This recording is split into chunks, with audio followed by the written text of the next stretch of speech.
Please take out your Workbook 2, 2.1, Unit 3, and turn to page 21. A weed is a flower. The Life of George Washington Carver. Vocabulary. Number 1. Question. Terrible. Silently. Fear, feared. Rap, wrapped. Unusual. Healthy. Seeds. Teach, taught. Close. Important. Secrets. Talent. Care, cared. Harm, harmed. Advice. Peanut. Products. Cover, covered. Protect, protected. Earn, earned. College. Wander, wandered. Raise, raised. Discover, discovered. Money. Neighbor. Scientist. Theme words. Weed. Kidnapping. Slaves. Blacks. Discouraged. Agriculture. Soil. Cotton. Sweet potato. Experiment. Professor. Greenhouse. Laboratory.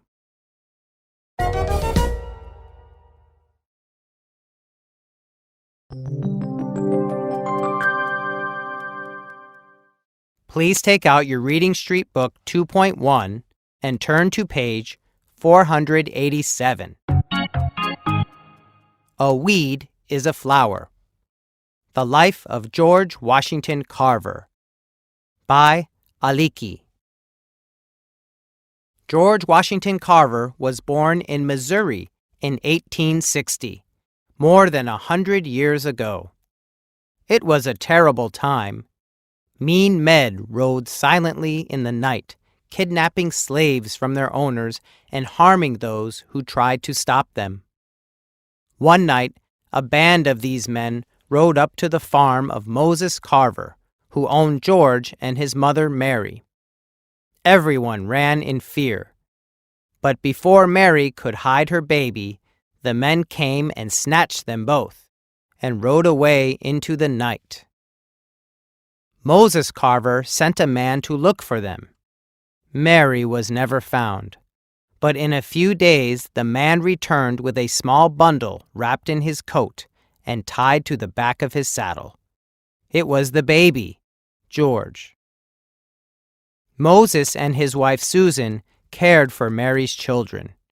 George remained small and weak, but as he grew, they saw he was an unusual child.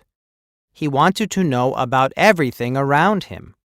He asked about the rain, the flowers, and the insects. He asked questions the Carvers couldn't answer. When he was very young, George kept a garden where he spent hours each day caring for his plants. If they weren't growing well, he found out why. Soon they were healthy and blooming. In winter, he covered his plants to protect them.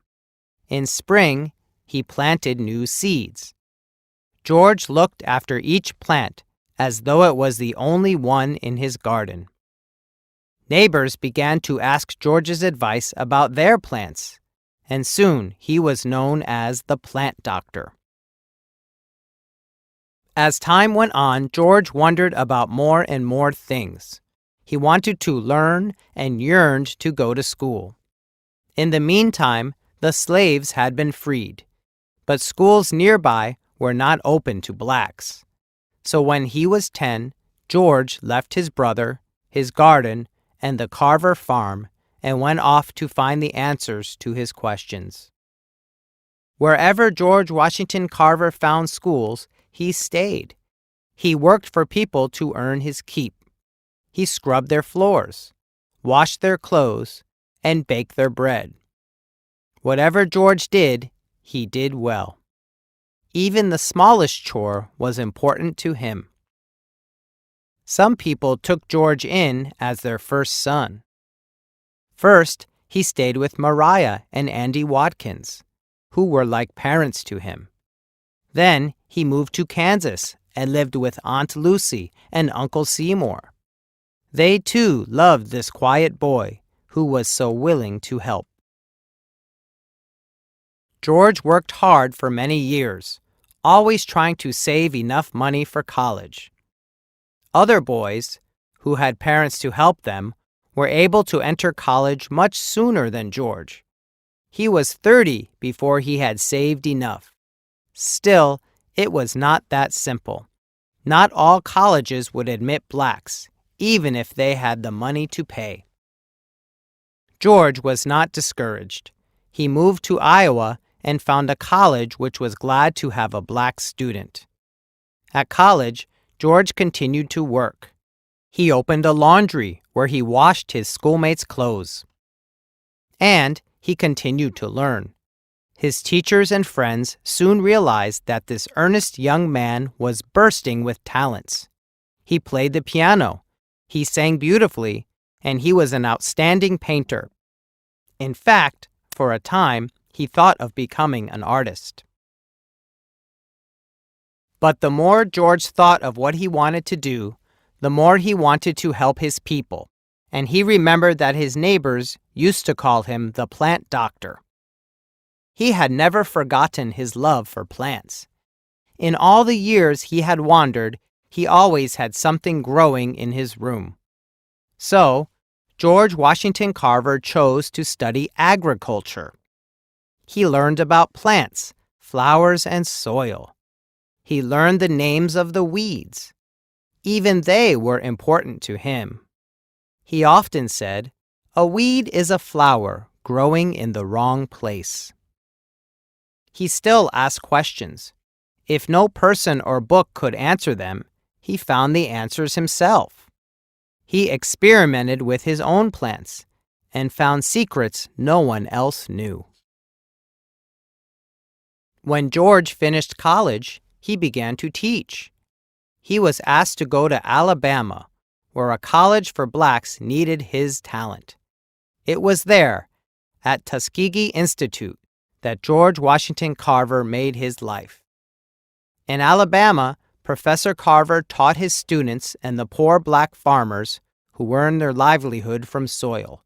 He taught them how to make their crops grow better.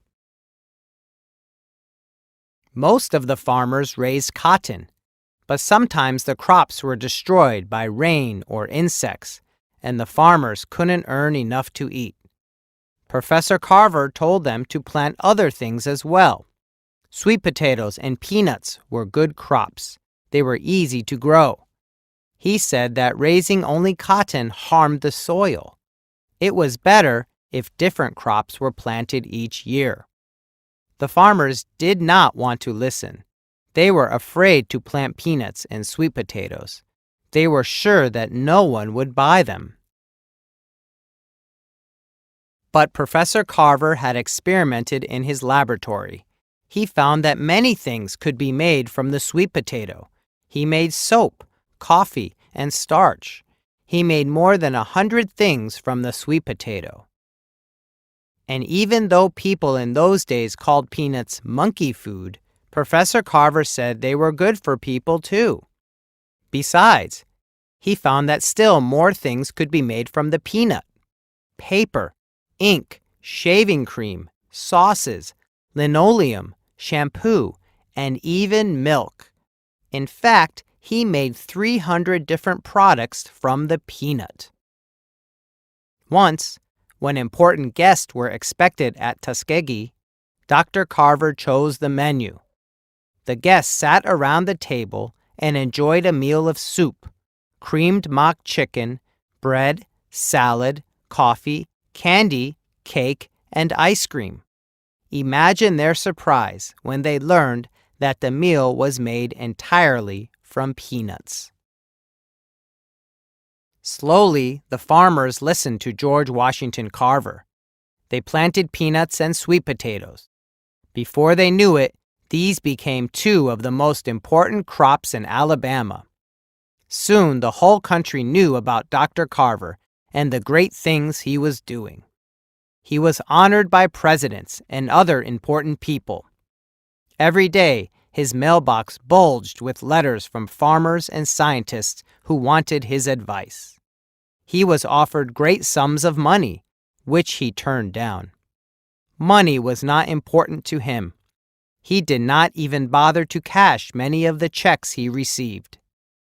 Throughout his life, George Washington Carver asked nothing of others. He sought only to help. He lived alone and tended to his own needs. He washed his clothes and patched them too. He used the soap he made and ate the food he grew. Dr. Carver was asked to speak in many parts of the world, but he did not leave Tuskegee often. He had things to do. He continued to paint. He worked in his greenhouse and in his laboratory, where he discovered many things. He discovered that dyes could be made from plants and colors from the Alabama clay. Even when he was over 80 and close to death, Dr. Carver kept working. Night after night, while the rest of the town lay asleep, a light still shone in his window. The baby born with no hope for the future grew into one of the great scientists of his country. George Washington Carver, with his goodness and devotion, helped not only his own people, but all peoples of the world.